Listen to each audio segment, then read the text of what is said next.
बिस्मिल्लाहिर्रहमानिर्रहीम। अस्सलामु अलैकुम वरहमतुल्लाहि वबरकातुहू। मौजूद सामीन, खालिद महमूद गोलड़वी ने पैगाम के साथ आपकी बारगाह में हाजिर है। किताब नेमतुल बारी फ़ी शरह सही बुखारी, जिल्द अव्वल, सफ़ा नंबर 264।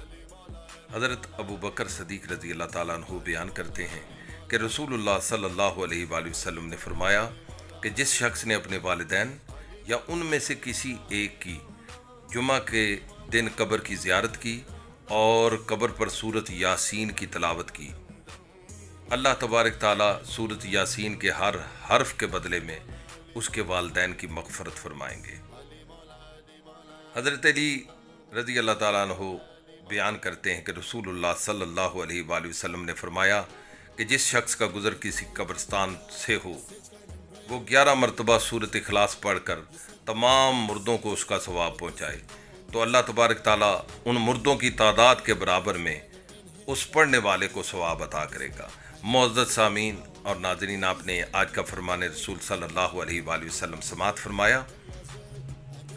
हमें हत्तुल विसा कोशिश करनी चाहिए।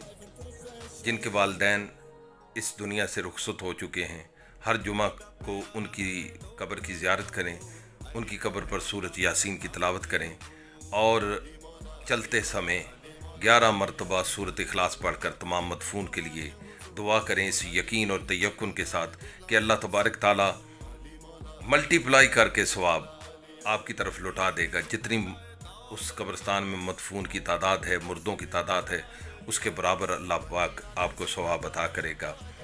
और जिनके वालिदैन हयात हैं, उनके लिए दुआ है कि अल्लाह तबारक ताला उनका साया तादेर उन पर, अपनी औलाद पर कायम व दायम रखे, उनकी खिदमत कीजिए।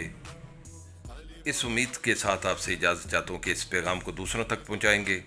अल्लाह रब्बुल इज़्ज़त आप पर रहमतों का नज़ूल फरमाए, आप पर आसानियाँ फरमाए, आसानियाँ बाँटने की तौफ़ीक़ अता फरमाए। दुआओं में याद रखिएगा। अल्लाह निगहबान।